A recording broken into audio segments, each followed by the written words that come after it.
안녕하세요. 저는 40대 중반의 유부녀입니다. 사람은 사람 덕분에 행복하고 사람 때문에 고통받는다고 하던데 최근에 제가 그걸 정말 뼈저리게 느꼈어요. 사람 하나 잘못 들인 탓에 가족이 풍비박산 났거든요. 그렇게 화목하던 가족이 이제는 서로 얼굴을 보기는커녕 연락조차 하지 않는 사이가 되었고, 저도 남편과 이혼까지 하지는 않았지만 서로 얼굴만 보고 지내는 사이가 되었네요. 그렇게 되는데 정말 얼마 걸리지도 않았어요. 저희 가족이 풍비박산난 기막힌 사연 여러분께 들려드리고자 합니다. 저는 평범한 가정주부였습니다. 남들처럼 20대 후반에 소개팅으로 만난 남편과 결혼해서 아이 둘을 낳고 잘 살고 있었죠. 저는 전업주부였지만 남편의 수입이 적지 않아 제법 여유로운 생활을 할 수 있었습니다. 시댁도 마찬가지였어요. 아버님이 젊으셨을 때 사업으로 큰 돈을 벌어두신 터라 경제적인 어려움이 전혀 없었죠. 다만 그런 시부모님께도 걱정이 하나 있었습니다. 바로 작은 도련님의 결혼 문제였어요. 남편과 나이 차이가 좀 있는 작은 도련님은 어렸을 때부터 이것저것 하는 일이 많았죠. 정확히는 하고 싶어 하는 일이 많아서 공부는 뒷전이고 늘 다른 일에 한눈을 팔았어요. 우직한 제 남편과는 정말 다른 성격이었어요. 어느 때에는 기타를 배우겠다고 나서더니 아침부터 저녁까지 기타만 붙들기도 하고, 또 어떤 때는 갑자기 그림을 그리고 싶다며 훌쩍 외국에 유학까지 다녀오기도 했습니다. 그 때문에 주변에서는 걱정이 많았죠. 특히 어머님은 저 녀석이 언제 제 밥벌이를 하고 결혼도 할런지 하시며 항상 걱정을 달고 사셨습니다. 그렇게 내키는 대로 살며 20대를 보낸 도련님도 30대에 들어서니 조금씩 정신을 차리기 시작하더라고요. 전에는 돈벌이고 뭐고 그냥 하고 싶으니까 한다는 느낌이었는데, 그나마 30대가 되니 이왕이면 돈이 되는 쪽을 고르기 시작한 겁니다. 그래봐야 평범한 사람들과 비교하면 여전히 정신없기는 마찬가지였지만, 그래도 우리 식구들은 다만 몇 푼이라도 자기 힘으로 돈을 벌기 시작한 도련님이 기특하기만 했습니다. 그렇게 조금씩 정신을 차리던 도련님은 30대 중반에 사업을 시작했고 의외로 빠르게 자리를 잡더군요. 무슨 공연기획이라는 사업인데 자세히 알지는 못하지만 먹고 살만한 정도는 되는 것 같았어요. 도련님이 자리를 잡고 나니 가족들의 걱정은 단 하나. 도련님의 결혼만 남게 되었습니다. 도련님도 같은 생각이셨는지 그때까지는 여자는 생각도 하지 않던 사람이 만나는 사람이라며 하나둘 여자를 데려오기 시작하더라고요. 그러던 어느 날 도련님이 자신 있는 얼굴로 결혼할 사람이라며 여자 하나를 데려왔습니다. 연락을 받고 미리 시댁에 모여있던 가족은 도련님이 데려온 여자를 보고 다들 혼비백산했어요. 데려온 여자가 풍기는 분위기가 뭐랄까, 새끼가 흐른다고 해야 될까요? 하나하나 뜯어보면 뛰어나게 예쁜 얼굴은 아닌데 전체적으로 풍기는 분위기가 정말 야릇했습니다. 차림새도 옷만 보면 하나도 야할 게 없는 수수한 블라우스에 스커트인데 전체적으로 보면 어딘가 모르게 새끼가 흐르는 묘한 사람이었어요. 도련님은 여자와 자리에 앉자마자 이야기를 꺼내더군요. 저 여기 있는 미연이와 결혼하겠습니다. 결혼? 이렇게 갑자기? 네, 미연이야말로 제 운명이에요. 지금까지 기다렸던 것도 다 미연이를 만나기 위해서였던 거예요. 결혼한다니 잘된 일이지만, 그런데 미연씨 올해 나이가... 올해 25이에요. 미연씨의 말에 가족 모두가 경악했습니다. 도련님의 나이가 37이니 딱 12살 차이. 띠동갑이었던 거죠. 아버님 어머님도 아무리 도련님의 혼사가 중요해도 남의 집 귀한 딸에게 차마 못할 짓이라고 생각하셨는지 연신 고개를 갸웃거리며 나이 차이가 많은데 정말 결혼할 생각이냐. 내 아들이지만 워낙 정신없이 살아서 벌어놓은 돈도 많지 않은데 괜찮겠냐. 결혼을 허락받는 자리인데 오히려 아버님 어머님은 여자에게 도련님과의 결혼을 허락받는 것 같은 느낌이었죠. 그런데 아가씨는 말없이 싱긋 웃으며 고개만 끄덕거렸어요. 그런데 그게 또 느낌이 이상하더라고요. 사랑하는 사람과 결혼을 앞두고 행복해서 웃는 표정이 아니라 어딘가 모르게 야하고 유혹하는 느낌이 든다고 할까? 하여튼 같은 여자로서 보기 불편할 정도였어요. 그래도 어쨌든 서로 마음이 맞아 결혼까지 생각한 거고, 양가 부모님도 반대가 없으셔서 두 사람의 결혼은 일사천리로 진행되었습니다. 하지만 가족들은 걱정이 많았죠. 워낙 도련님이 이것저것 관심이 많은 분이셨거든요. 지금은 저렇게 동서에게 빠져서 간이고 쓸개고 다 빼줄 것처럼 굴어도 언제 어떻게 변덕을 부릴지 알 수 없었으니까요. 게다가 나이 차이도 워낙 많이 나니 동서 입장에서는 몇 년만 지나면 자신은 아직 30도 안 됐는데 남편은 40이 돼버리니 억울하다고 생각할 만도 하고요. 하지만 모두의 걱정과는 달리 두 사람은 옆에서 지켜보는 사람들이 얼굴을 붉혀할 정도로 꾀를 볶으며 말 그대로 신혼다운 신혼을 보내더군요. 결혼하기 전부터 두 사람은 아이는 갖지 않겠다고 공언해 두었고 시부모님들도 그것까지는 바라지도 않으셨으니 정말 아무 거리낌 없이 두 사람끼리 행복하게 살더라고요. 그렇게 동서는 저희 가족 안에 서서히 자리를 잡았습니다. 다만 동서의 나이가 워낙 어린 탓에 여러 가지로 잘 모르는 건 있었어요. 몇 번의 명절을 치르고 가족 행사를 치르며 좀 힘들어 하더라고요. 그래서 안타까운 마음에 제가 붙어서 여러 가지 알려주었고 그렇게 저와 동서는 자주 같이 시간을 보내게 되었습니다. 솔직히 처음 동서를 만났을 때는 흐르는 분위기며 하는 행동 하나하나가 마음에 들지 않았어요. 그런데 막상 이야기를 나누며 가깝게 지내다 보니 동서는 전혀 그런 사람이 아니더라고요. 넉넉한 집안에 외동딸로 태어나 금이야 오기야 귀하게 자랐고 대학교를 졸업하자마자 거의 곧바로 도련님과 결혼한 거였어요. 그러다 보니 사람이 그렇게 순진할 수가 없더라고요. 예의도 바르고 공손한 데다 착하기까지. 정말 제가 다 반할 지경이었죠. 그래서 시간만 나면 동서와 함께 시간을 보내게 되었어요. 그런데 어느 날인가부터 동서의 차림새가 좀 눈에 띄기 시작하더라고요. 동서, 그 가방은 못 보던 건데 그거 명품 아니야? 네? 아, 네, 선물 받았어요. 선물? 도련님이 그 비싼 걸 선물로 주셨어? 제 물음에 동서는 대답 대신 빙긋 웃음을 짓더군요. 동서의 웃음에선 여전히 새끼가 흘렀지만 이제는 동서가 그런 사람이 아니라는 걸 알기 때문에 별 생각은 하지 않았습니다. 그런데 시간이 지나고 만나는 횟수가 늘어날수록 점점 더 이상하다는 생각이 들더라고요. 이름만 들으면 아는 고가의 명품이 하나둘씩 늘어가는데 도련님이 버는 돈으로는 도저히 그 많은 명품을 선물할 수가 없어 보였거든요. 그리고 어쩌다 가족끼리 모인 자리에서 유심히 살펴보면 도련님이 입고 있는 옷은 그저 그런 싸구려 옷들 뿐이었는데 동서의 옷은 죄다 명품이더라고요. 그래서 제 생각을 남편에게 물어봤어요. 여보, 오늘 동서가 입고 온 옷 봤어? 옷? 뭐 보긴 했지. 근데 옷이 왜? 왜긴 왜야.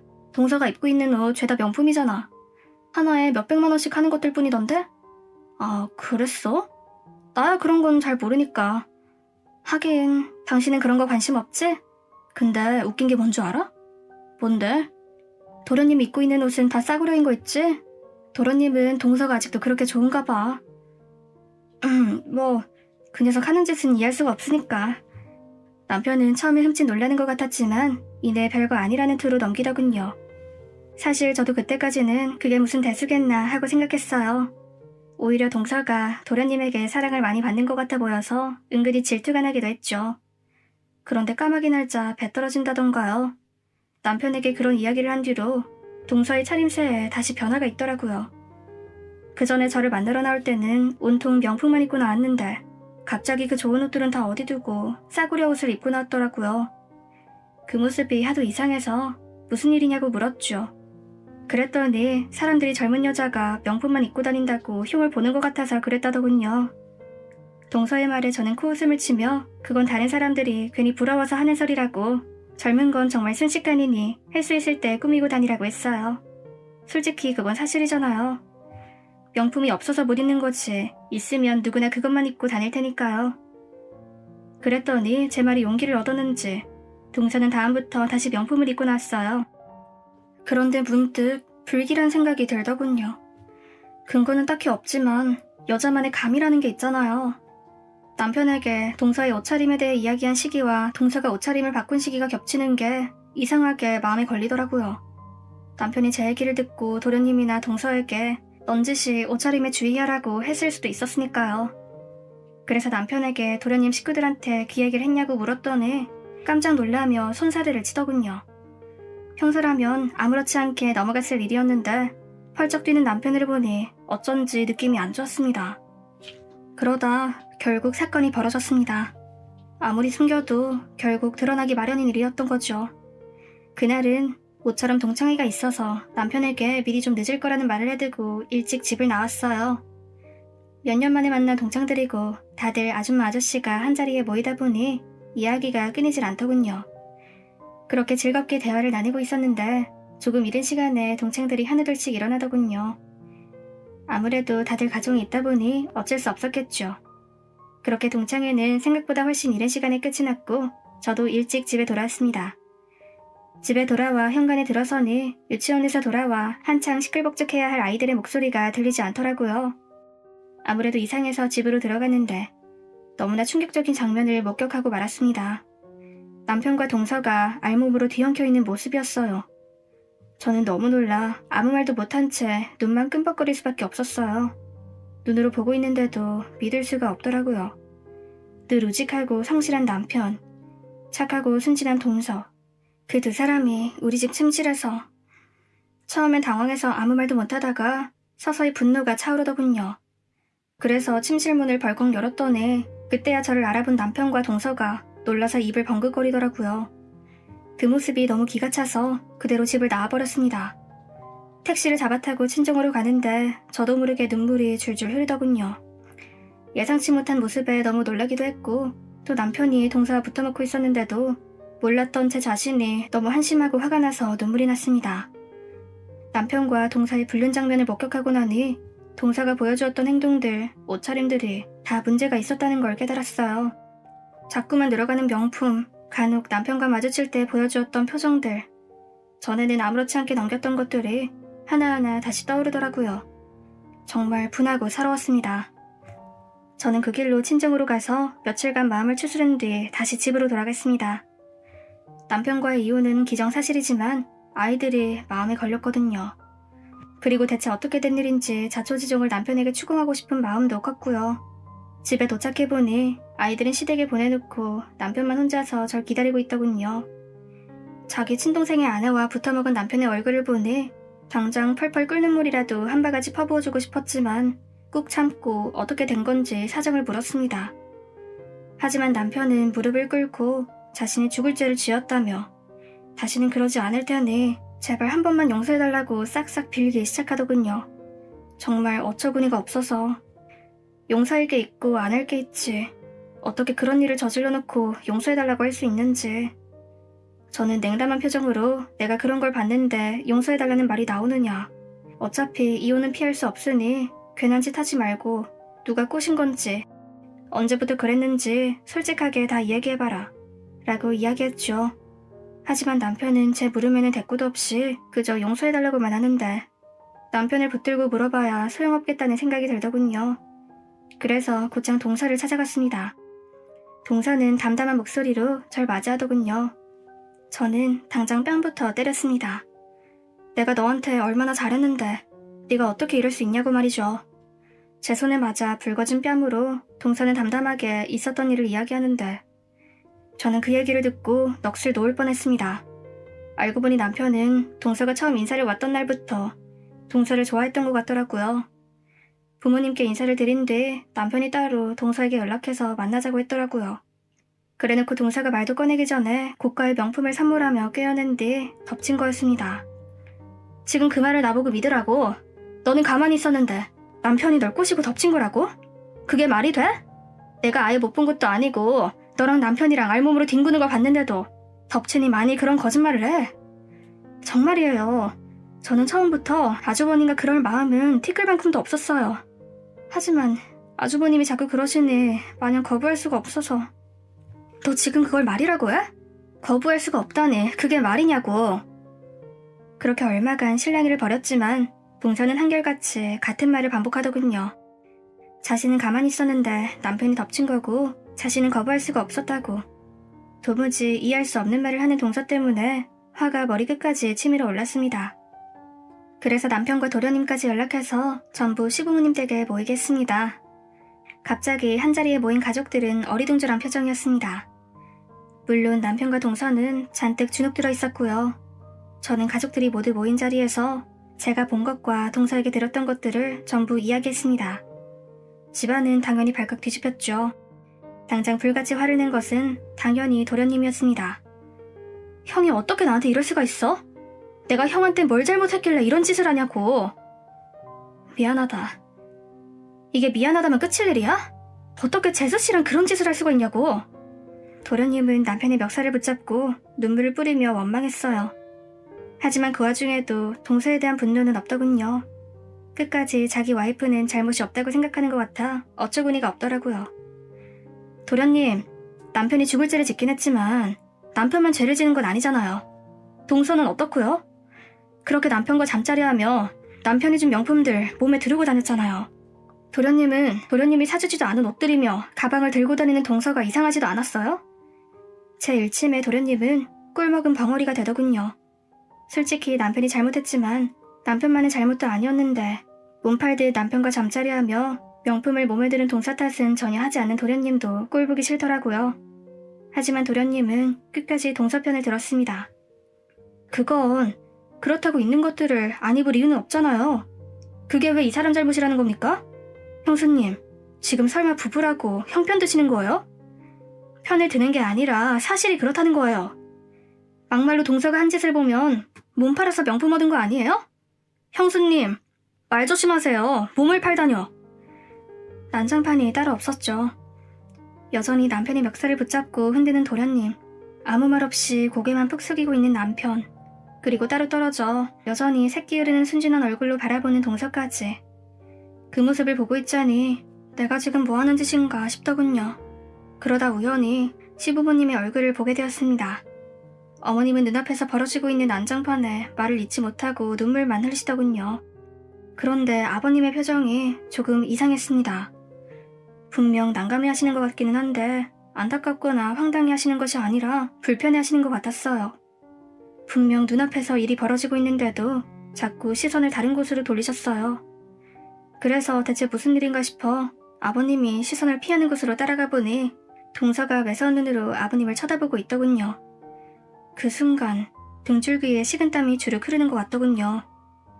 설마 그런 일은 아니겠지 라고 생각하면서도 아버님을 뚫어져라 쳐다보는 동서의 눈빛을 보니 차마 입에 담기도 어려운 더러운 일이 벌어지겠구나 라는 예감이 들었거든요. 잠시만요. 결국 동서가 입을 열었습니다. 그 입에서 대체 무슨 말이 나올지 너무나 두려우면서도 또 듣지 않을 수 없었습니다. 그런데 아버님은 왜 아무 말씀도 없으세요? 그러자 모든 가족의 시선이 아버님에게 쏠렸습니다. 하나같이 경악한 표정으로 말이죠. 그런 상황에서 동서만이 혼자 담담한 목소리로 결혼 후 있었던 모든 일을 털어놓기 시작했습니다. 그 얘기를 가만히 듣고 있다 보니 정말 동물의 왕국이 따로 없더군요. 처음 시부모님께 인사를 드린 뒤 얼마 지나지 않아 제 남편이 동서에게 연락해 따로 만나기 시작했고 도련님이 사업 때문에 한창 바쁘던 시기에 처음 잠자리를 가졌다고 하더군요. 그런데 남편과 관계를 갖고 얼마 안 돼서 이번엔 아버님이 동서에게 접근하기 시작하셨더라고요. 명절이라 가족들이 모두 모인 날이었는데 도련님은 해외 출장 중이라 참석하지 못했던 때가 있었거든요. 아버님은 그때 동서와 잠자리를 하셨던 겁니다. 그런데 동서는 시종일관 자신은 누구도 유혹하지 않았고 아버님도 남편도 모두 먼저 다가와 강제로 덮쳤다고 주장했습니다. 여보, 이게 사실이에요? 네? 정말 당신이 둘째 며느리를... 당신도 말해봐. 당신이 덮친 거야? 그럼 그날 내가 본 건 뭔데? 어머님과 저의 추궁에도 두 사람은 아무 말도 못하더군요. 결국 동서의 말이 맞았던 겁니다. 그러자 도련님이 아무 말 없이 동서의 손을 잡고 나갔고 집안은 말 그대로 풍비박산 나버리고 말았습니다. 어머님은 그 일이 있고 난 뒤 며칠을 알아 누우시다가 급기야 뇌졸중으로 쓰러져 입원하시고 말았습니다. 급하게 수술을 하시긴 했지만 연세도 있으신 데다 상태가 좋지 않아 한 달쯤 입원해 치료받으시다가 돌아가시고 말았죠. 저는 남편에게 이혼 소송을 했어요. 이혼의 귀책 사유가 명백했기 때문에 재산 분할과 양육권, 그리고 위자료까지 받아 집을 나왔죠. 남편은 다니던 회사에 재수 씨와 불륜을 저질렀다는 소문이 퍼지는 바람에 사람들의 눈살을 견디지 못하고 자진 퇴사했고요. 하지만 도련님은 동서와 이혼하지 않았습니다. 모든 것은 본능을 이기지 못하고 짐승처럼 동서를 덮친 아버님과 남편의 잘못이지 동서는 하나도 잘못한 게 없다면서 말이죠. 대신 가족과는 완전히 절연해버렸습니다. 지금 저는 이혼할 때 받은 돈으로 작은 꽃집을 운영하며 두 아이를 키우고 있어요. 전처럼 넉넉한 살림은 아니지만 그 전보다 훨씬 더 행복한 삶을 살고 있습니다. 지금도 그때 일을 생각하면 가끔씩 속이 답답하고 머리가 터질 것 같지만 시간이 지날수록 점점 나아지고 있어요. 지금은 시간이 좀 지난 일이기는 하지만 이렇게 제가 겪은 사연을 누군가에게 꼭 이야기하고 싶었어요. 아버님과 전 남편이 짐승이었다는 건 명백하지만 동서는 과연 잘못이 없었던 건지, 그냥 타고나기를 새끼 넘치게 타고난 탓인 건지 누군가에게는 꼭 물어보고 싶었거든요. 제 사연을 들으시고 어떻게 생각하시는지 의견 남겨주시면 감사하겠습니다.